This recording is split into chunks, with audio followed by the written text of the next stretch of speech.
सोचिए, एक बच्चा दिन रात मेहनत करे, 97% अंक लाए, लेकिन मेडिकल कॉलेज या नौकरी में उसका चयन न हो, सिर्फ इसलिए कि वह गलत जाति में पैदा हुआ। क्या यह न्याय है? क्या यही समानता है?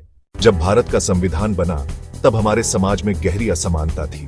दलितों को स्कूल में प्रवेश नहीं मिलता था, पिछड़ों को कुएं से पानी पीने तक का हक नहीं था, मंदिर और सार्वजनिक स्थानों में ऊंची जातियों का अत्याचार था।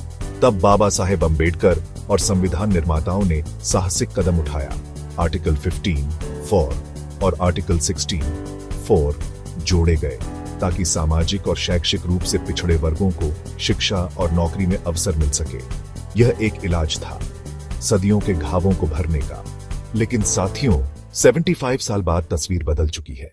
आज पिछड़ापन जाति से नहीं, आर्थिक हालात और अवसरों से तय होता है। एक करोड़पति दलित का बेटा भी आरक्षण का लाभ ले रहा है और एक गरीब ब्राह्मण या राजपूत का बेटा रिक्शा चलाते हुए अपने सपनों से दूर हो रहा है। 97% अंक लाने वाला बच्चा रिजेक्ट होता है, 75% वाला सिर्फ जाति की वजह से सेलेक्ट हो जाता है। संविधान कहता है सबको समान अवसर मिले, लेकिन आज यह समानता कहां है? आरक्षण का असली उद्देश्य कभी स्थायी विशेषाधिकार देना नहीं था। संविधान में साफ कहा गया था, ये एक अस्थायी सहारा है, कमजोरों को मुख्यधारा में लाने का प्रयास है। लेकिन अब जो वर्ग पहले पिछड़ा था, वह शक्तिशाली और संपन्न हो गया है, और जो पहले ऊंचा माना जाता था, वह गरीबी और बेरोजगारी में गिर गया है।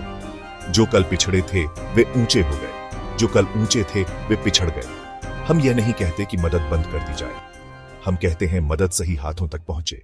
दो ही रास्ते हैं, पहला, जाति आधारित आरक्षण पूरी तरह खत्म किया जाए, या फिर जातियों के हिसाब से अलग अलग राज्य, अलग अलग मेडिकल कॉलेज, अलग अलग नौकरियां और राजनीतिक सिस्टम बना दिया जाए ताकि कोई बच्चा किसी और का हक न छीने। लेकिन सबसे सही रास्ता है गरीबी आधारित आरक्षण। आज संविधान में इस 33वां संशोधन आ चुका है, जिसने आर्थिक रूप से कमजोर वर्गों को आरक्षण का हक दिया है।